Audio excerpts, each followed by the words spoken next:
Oi pessoal, tudo bem? Bom, se você está chegando agora, já se inscreve no canal e se você já está por aqui com a gente, curte, compartilha, fala para todo mundo. Hoje tem vídeo novo e a gente vai falar sobre dois assuntos que são muito fortes para mim: ansiedade e medo de avião. Em março, eu dei uma entrevista para o programa Casa de Verão da Eliana. E enquanto ela preparava um drink para servir para mim e para o Thiago Oliveira, que também participava do programa, ela me perguntou e eu comentei que eu nunca tinha tomado um porre, que eu nunca tinha tomado um chopp, que eu não bebia. Parecia que eu tinha soltado a bomba atômica, porque o Thiago ficou completamente desnorteado, quase queimou o nosso churrasco que ele estava preparando. A Eliana também ficou bem surpresa, os dois ficaram rindo. E eu falei aquilo com muita verdade e não falei com orgulho, não. Eu falei porque foi algo que aconteceu na minha vida. E a explicação que eu dava para eles, para nunca ter tomado um porre, é que eu não gosto de perder o controle da situação. Eu não gosto de me sentir diferente. E sempre o que eu via das pessoas que bebiam quando adolescente, quando você é muito jovem e tal, eu não gostava muito daquele resultado, das pessoas mudarem muito e das pessoas perderem o controle da situação. Eu sempre fui uma pessoa que não fui tímida, nunca tive dificuldade para falar, desde os tempos de escola, de querer ler em voz alta, ser oradora de turma, ser representante de turma. Nunca tive dificuldade quando chegava numa festa para dançar ou para conversar com as pessoas. Então aquilo que muitas vezes motiva o adolescente ou o adulto muito jovem a beber para se soltar, para ficar um pouco mais à vontade, aquilo para mim era um universo que eu não necessitava disso, porque eu já era assim. Eu já era animada, eu já dançava o tempo todo, então eu nunca senti falta. E, por outro lado, o que eu via da perda de controle me assustava um pouco. E por que eu falo que não é com orgulho? Porque eu acho que as coisas têm que acontecer na idade certa, A gente sabe que muito jovem experimenta, bebe de uma maneira equivocada no início e depois vai aprendendo a viver socialmente, caso ele não tenha nenhum tipo de problema, vai entrando nos eixos. E eu não passei por essa fase. Se eu tivesse as informações que eu tenho hoje, eu teria notado que esse era um primeiro sintoma de algo que vai aparecer na minha vida inteira, que é a questão da ansiedade. Quando a gente é ansioso, a gente tem a ilusão de que a gente controla toda a nossa vida. E eu tinha muito essa quase certeza, sem nem refletir sobre isso. Porque eu sempre fui uma pessoa que me dediquei muito às coisas que eu fazia, sempre aproveitei muito as oportunidades. Quando elas não surgiam, eu sempre corri muito atrás das oportunidades. Eu sempre imaginava que as coisas estavam dando certo, estavam caminhando, porque eu estava muito com as rédeas na mão. Até que, começando depois a fazer psicanálise, a me tratar, a ter um terapeuta e descobrir que isso, na verdade, era uma grande pretensão. Porque, na verdade, nunca a vida está no nosso controle. A gente pode fazer a nossa parte, mas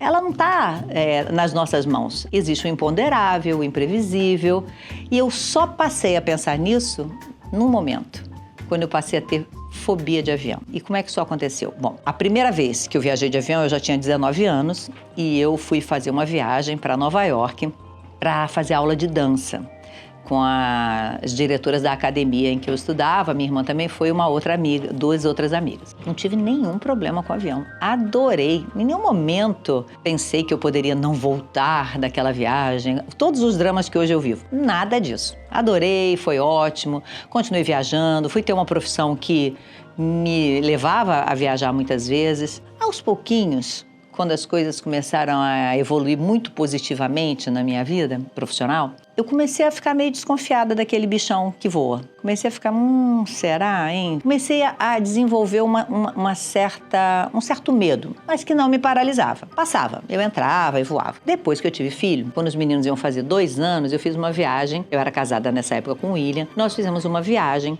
para Nova York. E na volta, eu tive uma crise de ansiedade, uma crise de pânico dentro do avião. Eu estava muito ansiosa para rever as crianças, depois de, acho que 9, 10 dias. E era a primeira viagem, depois que eles tinham nascido, e foi horrível. Eu tomei um remédio, um médico tinha me receitado para ver se eu dormia, e ele deu o efeito contrário. Ele deu um efeito de me agitar. Então, enquanto o William dormia, eu fiquei mega agitada. Comecei a ter um certo constrangimento das pessoas poderem perceber que eu estava com muito medo, porque meu coração batia, parecia que eu via ele batendo, eu suava frio, a minha musculatura da perna saltava. Então, foi horrível. E depois desse voo, hoje eu posso dizer para vocês que eu fiquei 2 anos e 4 meses sem voar, mas eu não tinha essa percepção. Eu simplesmente, depois daquele dia, também não fui tratar nada disso, achei que foi uma coisa esporádica. Comecei a evitar os voos, tipo, tem que ir a São Paulo. Vou de carro, claro, as crianças com 3 carrinhos para levar, tem babá, tem bebê conforto para poder andar. Então eu sempre tinha uma desculpa. Vamos viajar para um lugar de praia. Vamos aqui em Angra, que é pertinho do Rio. Para que eu vou até o Nordeste? Porque as crianças não vão nem lembrar ainda. Resultado, quando eu me dei conta, eu estava 2 anos sem voar. E aí eu percebi que realmente alguma coisa não estava certa comigo. E aí eu comecei a fazer uma série de tratamentos com psicólogos, com terapeutas, para tentar resgatar aquela Fátima. E fui entendendo que, na verdade, a fobia é algo que costuma aparecer para pessoas que acham que têm controle de tudo, que disfarçam as inseguranças do dia a dia, porque a gente pode ter muitos medos, muitas inseguranças, né? E eu sou aquela pessoa que vou passando por cima meio que nem um trator e não dou muito espaço para esses meus medos, para essas minhas inseguranças. E aí chega uma hora que você canaliza tudo, descarrega em alguma coisa. No meu caso, o avião, porque eu tive uma crise de ansiedade dentro do avião, e aí aquilo passa a ser o meu monstro. Então, assim, no resto do dia, eu não estou paralisada, aquilo não me paralisa. O meu medo, né? Eu continuo tocando a minha vida, fazendo tudo que você pode imaginar, sem nenhum defeito, mas na hora do avião encrespava. E aí eu percebi que eu precisava mesmo de ajuda. E foi ótimo eu ter procurado ajuda, porque logo depois no início do meu tratamento, já de alguns meses, eu tive que viajar para a Copa do Japão. Então você imagina, ficar sem voar 2 anos e 4 meses e receber a notícia de que você vai viajar para o Japão, para a Coreia e para o Japão, né? Então foi montada uma estratégia, acho que a TV Globo me ajudou muito na época, as minhas chefias, eu peguei uns dias de férias antes, porque era uma viagem que tinha uma escala em Paris e depois fazia a segunda parte para Seul, na Coreia. Então eu acabei tirando umas férias, acabei fazendo essa viagem com a família toda para ter uma memória, porque eu estava sem voar. A minha memória do que eu vivi era muito pior do que, na verdade, o que eu tinha vivido. E o medo de ter medo era que também me paralisava. Eu tinha medo de sentir aquilo que eu senti de novo. Então eu fiz essa primeira viagem com todo mundo, foi prazeroso, voltei e 10 dias depois embarquei de novo para fazer a cobertura da Copa. Foi incrível, né? Não me arrependo, mas tive voos horrorosos na Coreia. Já comentei algumas vezes porque a Coreia é um país pequeno, tem um vento que vem da China das monções muito grande, então a decolagem ela é muito forte e logo que você chega na velocidade de cruzeiro, já começa a descer, que são voos de 35 minutos às vezes, que para mim, olha que coisa engraçada, são os piores. Porque quando o avião estabiliza, o meu pior momento é sempre pior, a decolagem, depois, em segundo lugar, o pouso. Quando o avião está estabilizado, eu consigo ficar bem. Eu ando no avião, eu vou ao banheiro se precisar, eu como, eu trabalho. Olha que coisa engraçada. E os voos longos, os aviões são maiores, eu fico melhor. Eu já cheguei a pensar se a minha questão era claustrofobia, mas não é. Porque eu não tenho um problema em lugar nenhum, outro, nem de ter gente perto. Realmente eu canalizei pro avião todo esse meu desespero. Mas eu consegui ir, e consegui porque eu fiz psicanálise, eu fiz uma terapia cognitiva comportamental, que é um tipo de terapia que te coloca em exposição ao seu medo, desde primeiro só mentalizando, até depois fazer realmente você começar a voar. Teve uma época, 1000 coisas, de ir para o aeroporto assistir decolagens e pousos, porque é óbvio, gente, que como qualquer pessoa bem informada, com o mínimo de informação, sabe que o voo de avião é muito mais seguro do que qualquer outra coisa. Que eu pegue o carro para andar 2 quilômetros, eu tenho mais risco. Atravessar uma longa avenida cheia de carros, eu corro mais risco. As coisas mais absurdas, uma lâmpada do poste cair na sua cabeça, eu tenho mais risco. Mas vai dizer isso pro meu cérebro. Na hora que eu tô dentro do avião e que ele acelera para decolar, eu não penso em nada. Então, fiz essa terapia, assistia pousos e decolagens, via quantos aviões só naquele aeroporto ali decolavam e pousavam por dia.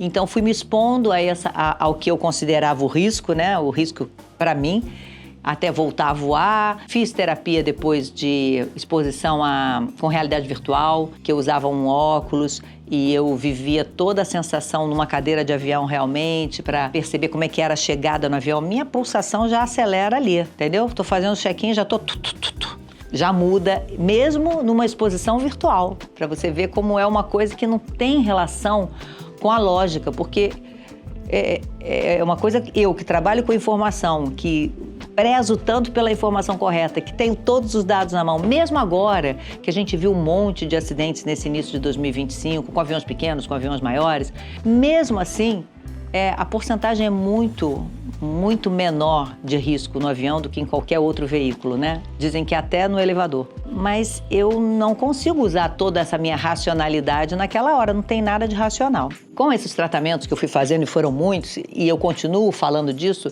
quer dizer, eu não falo mais do medo do avião, mas eu falo mais de assumir para mim minhas pequenas fraquezas, assumir para mim mesmo que eu não tenho o controle das coisas, assumir para mim mesma que o imponderável está a qualquer momento. Não é que eu vá viver a vida inteira esperando uma puxada de tapete, mas saber que ele existe e que eu não posso sofrer por algo que eu não posso controlar. Aí está o medo do avião. Porque no carro eu tenho a falsa impressão que eu posso controlar, ou que um motorista que está num veículo público pode controlar. Num navio, eu faço viagem de navio. Fazia mesmo quando eu não sabia nadar. Acho que posso controlar. E no avião? No avião eu tenho certeza que não tem como controlar. E isso é o que dá tranquilidade a muita gente, né? A pessoa entra no avião, fala, graças a Deus, agora ninguém aqui pode me achar, agora eu tô aqui nesse momento que ninguém depende de mim, nada do que vai acontecer durante esse voo depende de mim, e a pessoa relaxa com isso. Eu, nessa hora, quase entro em desespero quando eu penso nisso, que eu não posso fazer nada para ajudar, nada, né? Por outro lado, eu exercito, né, com o pensamento de que, assim como eu sou uma pessoa dedicada ao que eu faço, estudo, me preparo, as pessoas que tocam o avião também, até porque elas estão lidando com vidas, porque eu, né, não faço ali no dia a dia. Elas estão lidando com vidas, inclusive com a delas. Mas não adianta, eu só penso isso aqui agora que eu estou conversando com você, mas na hora mesmo, eu não lembro disso não. Na hora mesmo eu esqueço disso, só fico, meu Deus. E aí o que eu faço? Continuo com muito receio das pessoas notarem que eu tô muito tensa. 2, olhando assim dá vontade até de rir, juro, mas não tem nada de engraçado, tá? Toda vez que o avião tá acelerando para decolar, eu estou chorando. Assim, tô de óculos escuros e umas lágrimas correndo assim, mas eu não faço nenhum barulhinho, não. Fico lá quieta, que eu falo, pior do que isso tudo, ainda é a pessoa perceber que eu tô passando por esse momento. Já falhei várias vezes. Já teve uma senhora que pegou na minha mão durante a decolagem, já teve uma outra que me deu um óleo essencial para eu passar antes de voar, já teve a aeromoça que quando eu voo na frente, sim, porque eu ainda tento controlar, né? Eu escolho o lugar, eu escolho a companhia, eu escolho o voo, eu ainda tenho essa tentativa. Gosto mais de voar na frente, a aeromoça já nota. Toda vez que acaba a decolagem, ela vem com um copinho de água para mim. Você precisa de alguma coisa? Eu acho que ela já vem desesperada, pensando, essa mulher vai me dar trabalho a viagem toda. E eu não dou, porque eu depois, quando o piloto anuncia, tripulação, 12 mil pés. Olha que alegria, eu fico tão aliviada. Não tem lógica, né? Uma vez eu estava ouvindo um texto do Ariano Suassuna que fala, ele tinha medo de avião e brincavam dizendo, mas meu Deus do céu, você anda nas estradas, as estradas às vezes tem um buraco horrível, causa um acidente, aí ele. E o avião, que onde ele vai, o buraco vai embaixo. Eu tento me controlar, acho que eu já me sinto muito vitoriosa. Hoje eu uso um medicamento prescrito só para voos, né? Só quando eu vou fazer o voo. Se eu tomo na minha casa, resolvo tomar 2 gotas, que é uma dosagem infantil, eu durmo de noite, assim, pá. Eu não faço uso dele, mas se eu fizer, eu durmo. Se eu tomar 10, 12 no avião, eu nem pisco. Então, para você ter uma ideia de como a adrenalina circula dentro de mim, me altera num grau. Tem um outro medicamento também que já tentei, tudo com orientação médica, que as pessoas dormem pelo menos umas 4 horas. Eu tomo e fico acordada, ali. Nada. Porque eu penso, numa viagem de 11 horas, que é uma viagem transoceânica para a França, que é onde meus filhos estão morando, poxa, se eu durmo 4, eu sofri na decolagem, eu fico bem, eu como, eu vejo um filme, eu leio. Aí, poxa, se eu dormisse 4 horas, já estava na terceira parte da viagem. Nada. Tomo aquele negócio e não durmo, né? Me ajuda, o da gotinha me ajuda a entrar no avião, a ficar sob controle, a pensar na respiração, em outras coisas que eu tento fazer. Então, eu tento meditar, eu não sou uma pessoa que tenha facilidade para meditar, mas eu tento meditar. Eu tenho playlists de vários aplicativos de música, com música para, quase dizendo assim, entrar no seu cérebro e te desligar. Não funciona, mas eu tenho várias playlists de música para acalmar, música para transcendental, qualquer coisa. não funciona, mas eu ouço porque o problema do barulho para mim é muito ruim da decolagem, que ele decola e faz assim, né? Aí ele dá uma baixadinha olha essa baixadinha que ele dá, você não faz ideia. Mas eu vou na janela? Nunca, sempre viajo no corredor. Por quê? Não sei, mas assim, eu acho que como eu gosto, depois que ele estabiliza, levantar e andar, eu falo, se eu estiver no canto, eu vou incomodar a pessoa, né? Então, no corredor, eu já estou liberada para andar e falar alguma coisa com a aeromoça, né? Eu quase tento, às vezes, dar dicas para a aeromoça, porque às vezes já tive situação do avião estar sobrevoando o Rio e não ter pouso, porque o aeroporto Santos Dumont, uma pista pequena, com chuva e com vento, não aterrissa mesmo. E aí tenta, e eu falava, uma vez eu falei até para ela, eu falei, não vai pousar, gente. Melhor ir logo para BH ou para São Paulo. Não, é que São Paulo também está chovendo. Eu falei, então vai para BH, é melhor logo. Aí o resultado que tentou e fomos para BH. Dormi em Belo Horizonte. Aí, a gente pode tentar te encaixar. Falei, Deus me livre. Outro voo hoje? Não, me deixa dormir aqui. Amanhã eu tento ir. Mas eu acho que tudo isso hoje eu levo também com um pouco mais de bom humor, porque eu tô conseguindo ir. Isso é uma vitória muito grande. Se você me olhar no saguão de embarque, você nem vai acreditar que sou eu essa pessoa que tô falando pra você. Tô ótima, faço foto com as pessoas, converso, rio. Maravilhosa. Quando ele vai para a cabeceira da pista, eu já sei que mais ou menos dá para rezar umas 10 Ave-Marias, 2 Pai Nossos, umas 3 vezes até chegar nos 12 mil pés. Aí eu já sei que eu vou rezando isso, também é uma forma de controlar, né? De eu me entender. Sabe uma coisa que uma época me ajudou muito? Eu me apresentava ainda no espetáculo de fim de ano do jazz. Eu tinha umas 2 ou 3 coreografias que eu ia dançar. Aí eu peguei as músicas, gravei para eu ficar ouvindo, né? E aí eu ficava repassando a coreografia. E eu acho que esse exercício de você mentalizar o seu corpo fazendo aquilo, mas eu acho que foi algo semelhante ao que deve ser a meditação, que eu consegui ficar um pouco fora daquele universo ali do avião.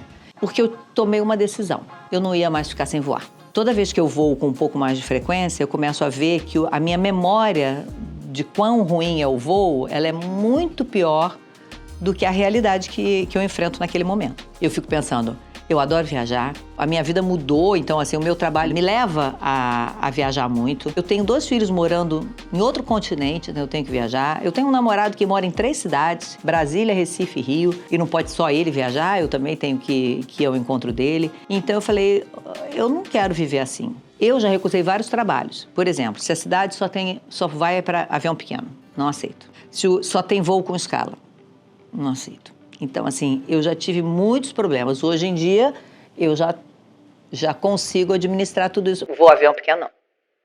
Não vou mesmo, nem amarrada. Uma vez eu estava na Copa de 94. Não tinha ainda nada de fobia, não tinha nem filho. Estava baseada em Dallas, que era o centro de imprensa. Estou eu lá, tranquilona. Aí a seleção brasileira foi jogar em Dallas, jogou contra a Holanda, as quartas de final, foi um jogaço, 3-2 para o Brasil, gol de falta do Branco no segundo tempo, maravilhoso. Ah, que lindo. A seleção foi embora e eu fiquei, achei que eu ia ficar ali no centro de imprensa. Aí o meu então diretor, Alberico Souza Cruz, me mandou não, agora você vai acompanhar a seleção. Foi a primeira vez que eu comecei a acompanhar a seleção, pertinho de Los Angeles. Ah, tá bom, nossa, vou cobrir. Tudo bem. Cheguei no portão que me mandaram, olhei, não, parecia o portão de um quintal. Falei, não é aqui o portão de embarque, claro que não. Eu não conheço esse aeroporto, mas devo estar errado. Aí fui checando, não, era assim, não, é que o avião não chegou. Eu pensando, mas aqui, nesse quintal, não vai caber um avião, né? Não vai caber um avião. Nisso chega um avião de uns 10 lugares. E eu falei, é nisso aí que eu vou? Pra você ter uma ideia, junto comigo estava a equipe da TV Caracol, que é uma TV da Colômbia. Não dava para ir o equipamento meu, com a minha equipe, e deles. Eu tenho 1,69 m, eu já entrava no avião meio assim, ó. Era uma cadeira só. Eu falei, meu Deus do céu, por quê? Ali eu já achei, falei, mas por que isso aqui, gente? Por que isso? Mas foi um dos melhores voos que eu fiz na vida. Na verdade, esse voo foi para San Diego, agora eu lembrei. Que voo lindo, ele fez um voo no visual, não era... Você conseguia ver muita coisa. Eu fiquei boba de como você vê, como ainda não tinha a questão da fobia, né? Achei estranho, porque eu nunca tinha voado num avião pequeno, eu nunca tinha andado em jatinho, nada disso. Eu falo como se eu já tivesse andado, continuo sem ter andado nos jatinhos, tá, gente? Porque como eu falei, avião pequeno, não. Acho que também eu posso estabelecer alguns limites para mim. Eu tenho que cobrar de mim avanços, melhora, busca de soluções para minha vida, mas também Posso estabelecer um limite? Então, avião pequeno, não vou. Então, hoje, o que eu faço? Eu tomo essa medicação, mas é bem fraquinha a ponto de eu poder chegar e continuar trabalhando sem nenhum problema.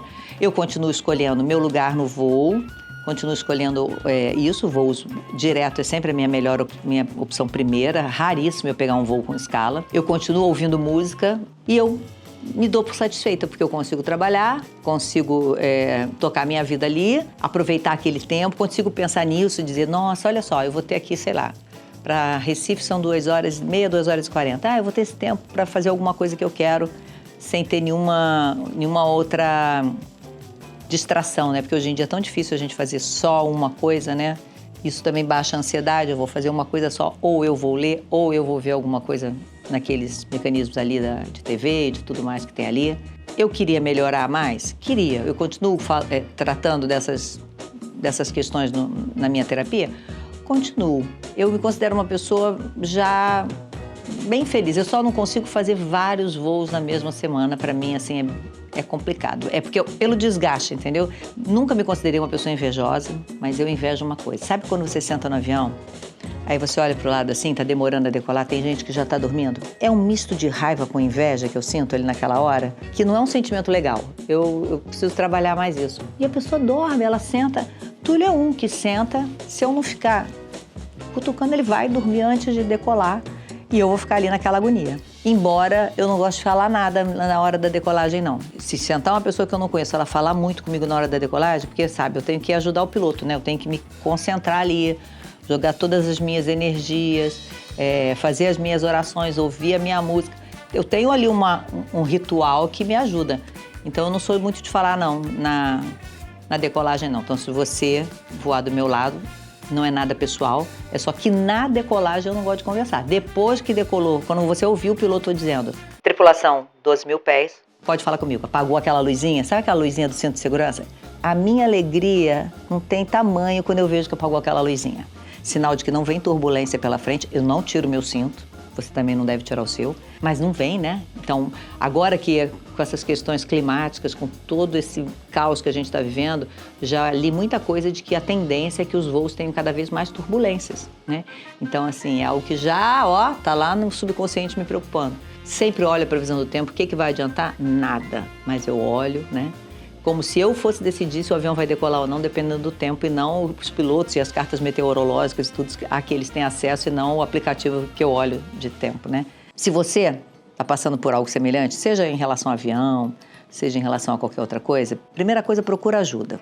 Eu, durante muito tempo, escondi, era isso, eu tinha medo de falar sobre isso, vergonha de falar sobre isso. Hoje em dia eu não tenho nenhuma vergonha de falar sobre isso, eu falo mesmo, isso me ajuda, sabe? Alivia, eu vou falando as minhas bobagens em relação a isso tudo. Eu sou de uma época em que, por exemplo, antes do atentado de 11 de setembro, a gente podia, se o piloto convidasse, ir até a cabine, assistir o pouso, eu já fiz isso, não tinha problema. Em época de Fantástico, eu fiz matéria em simulador de voo, ou seja, eu tenho muita informação da segurança, dos múltiplos sistemas de segurança para quando um falha ter o outro, sei de tudo isso.